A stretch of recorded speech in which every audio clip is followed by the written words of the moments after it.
பாம்பு கத்தியை சுத்தின கதை கேள்விப்பட்டிருக்கீங்களா?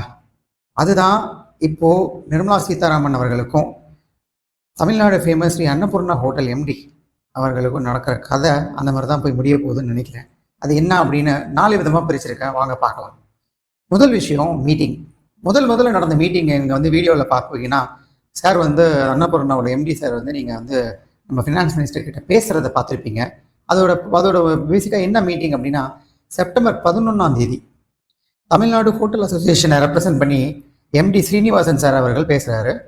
அதில் என்ன காட்டுறாரு அப்படின்னா, நம்மளோட ஜிஎஸ்டி சிஸ்டம் வந்து எவ்வளோ ஒரு ஒரு கன்சிஸ்டன்சி இல்லாமல் இன்கன்சிஸ்டண்ட்டாக இருக்குது சிஸ்டமே, அதாவது கம்ப்யூட்டரே திணறுதுங்கிற மாதிரி சொல்லியிருப்பாரு. அவர் சொன்ன விதம் கோபமாக சொல்லியிருக்காரா, ஆத்திரத்தோடு சொல்லியிருக்காரான்னு பார்த்தீங்கன்னா கிடையவே கிடையாது. ரொம்ப ஒரு காமெடியாக மக்களுக்கு புரியக்கூடிய விஷயமா அழகாக சொல்லியிருப்பாரு. இதுதான் ஒட்டுமொத்த ப்ராப்ளம் அங்கே தான் ஆரம்பிக்குது. ஆனால் ப்ராப்ளம் அங்கே தான் ஆரம்பிக்குதான்னு பார்த்தீங்கன்னா கண்டிப்பாக கிடையாதுங்க. அந்த வீடியோ அப்படியே முடிஞ்சிருந்ததுன்னா கூட ஜிஎஸ்டியில் உள்ள கேப், அதாவது ஜிஎஸ்டியோட ஸ்ட்ரக்சரில் உள்ள ப்ராப்ளங்கள் அது மட்டும்தான் அவர் சொல்லியிருக்காரு. ஆனால் அதையும் தாண்டி நடந்த பிரச்சனை என்ன அப்படின்னா, ஒரு டேர்னிங் பாயிண்ட் என்னன்னா, 2வது விஷயம் மன்னிப்பு கேட்ட விஷயம் என்ன ஆயிருக்கு அப்படின்னா, ஸ்ரீனிவாசன் சார் அவர்கள் நிர்மலா சீதாராமன் மேடம் கிட்ட மன்னிப்பு கேட்குற மாதிரி ஒரு வீடியோ வெளியில் வந்து சுற்றிக்கிட்டு இருக்கு.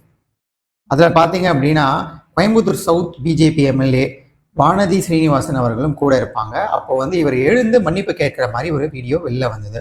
இந்த வீடியோ தாங்க டேர்னிங் பாயிண்ட். இந்த வீடியோவுக்கு அப்புறம் தான் பார்த்தீங்கன்னா எல்லாரும் பேச ஆரம்பித்தாங்க. அரசியல் தலைவர்கள் அத்தனை பேரும் பேச ஆரம்பிக்கிறாங்க. இந்த வீடியோ ரிலீஸ் பண்ணது பிஜேபியோட ஃபங்க்ஷன், அதாவது பிஜேபியை சேர்ந்தவங்க தான் வெளியிட்டிருக்காங்கன்ற மாதிரி தான் தெரியுது, தான் கேள்விப்படுறோம். இதனால் பார்த்தீங்கன்னா நம்ம சிஎம் மு.க. ஸ்டாலின் அவர்கள், ராகுல் காந்தி அவர்கள் பல பேர் துறையில இருந்தும் வந்து இது சரியான விஷயத்தை தான் அவர் கேட்டிருக்காரு அப்படிங்கிற மாதிரி தான் எல்லாம் சொல்கிறாங்க. நிர்மலா சீதாராமன் அவர்கள் வந்து ஒரு ப்ரெஸ் மீட்டில் வந்து இவர் கேட்ட விதம் சரியில்லை அப்படிங்கிற மாதிரி சொன்ன மாதிரி தெரியுது. அதுக்கான கரெக்டான அர்த்தம் வந்து நமக்கு அது எனக்கு சொல்ல தெரியல. ஆனால் அப்படிதான் அவங்க சொல்கிறத பார்த்தா அவர் வந்து கேட்ட விதம் சரியில்லைன்ற மாதிரி தான் அவங்க அந்த வீடியோவில் பதிவு செஞ்சுருக்காங்க. இதனால் பிரச்சனைகள் உருவாகிருக்கு, பல பேர் கேள்வி கேட்குறாங்க. அப்படி ஒரு பக்கம் இருக்கு. ஹோட்டல் என்ன கிளாரிஃபிகேஷன் கொடுத்துருக்கு அப்படின்னா, இது வந்து ஒரு ஒரு தனிப்பட்ட ஒரு சந்திப்பு.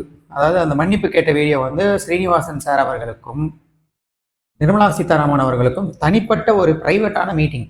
அதில் வந்து என்ன நடந்ததுங்கிறது உண்மை வெளியில யாருக்கும் தெரியாது. இந்த விஷயத்தை அப்படியே விட்டுடுங்க அப்படிங்கிற மாதிரி ஹோட்டல் தரப்புல இருந்து, அதாவது அன்னபூர்ணா ஹோட்டல் தரப்புல இருந்து வெளியில சொல்லியிருக்காங்க. இதோட முடிவா என்ன எடுத்துக்கலாம் அப்படின்னா, நீங்க இப்ப கேட்கலாம், ஐயோ இதுக்கும் பாம்பு போய் ஒரு கத்தியை சுத்துறதுக்கும் என்ன சம்பந்தம் இருக்கு அப்படின்னு நீங்க கேட்கலாம். அதுல என்ன சம்பந்தம் நான் சொல்றேன். ஒரு பாம்பு வீட்டுக்கு போயிட்டு இருந்ததான், போற வழியில ஒரு கத்தி வந்து குறுக்க வந்திருக்கு, கத்தி குறுக்க கடந்திருக்கு. அதனால ஏறும் போது லைட்டா கீறிடுச்சான். கீறினவொன்னு என்னையே கீற அளவுக்கு நீ அவ்வளவு பெரிய ஆளான்னு அதோட பலத்தை காட்டுறதுக்கு என்ன பண்ணிருக்கு, பாம்பு வந்து அந்த கத்தியை சுத்த ஆரம்பிச்சிருக்கு. சுத்தி நெருக்க ஆரம்பிக்குது. ஒவ்வொரு நெருக்கும் போதும் அதுக்கு வலி அதிகமாக தான் இருக்கு. வலி அதிகமாகும் போது இன்னும் கோபம் வந்து இன்னும் நெருக்கிருக்கு. இது எவ்வளவு தூரம் நெருக்கிருக்கு, எவ்வளவு நேரம் நெருக்கிருக்குன்னா பாம்போட உயிர் பிரியற அளவு வரைக்கும் இதை நெரிச்சுக்கிட்டே போயிருக்கு. என்ன பண்ணிருக்கணும் அந்த பாம்புனா, முதல் வலி வரும்போதே விட்டுட்டு கட்டுக்காம போயிருந்தா உயிர் குலைச்சிருக்கும், வாழ்ந்திருக்கும். அதே தாங்க இந்த கதையில நடக்கிற மாதிரி தெரியுது. இந்த பிரச்சனை நடந்து முதல்ல அந்த வீடியோவோட அப்படியே விட்டுருந்தாங்கன்னா எல்லாமே முடிஞ்சிருக்கும். 2வதாக மன்னிப்பு கேட்கிற மாதிரி போட்ட வீடியோ தான் தலைக்கீழ புரட்டி போட்டு யூடியூப்ல ஒரு வைரலான ஒரு வீடியோவா பரவிக்கிட்டு வந்துகிட்டு இருக்கு. நீங்க ஒரு பொதுமக்களா என்ன நினைக்கிறீங்க அப்படிங்கிறத கமெண்ட்ல பதிவிடுங்க. லைக் பண்ணுங்க, சப்ஸ்கிரைப் பண்ணுங்க, ஷேர் பண்ணுங்க. இன்னும் மோர் கண்டென்ட்ஸ் உங்களை தேடி வருகிறது. நன்றி, வணக்கம். இது உங்கள் ரெங்கா.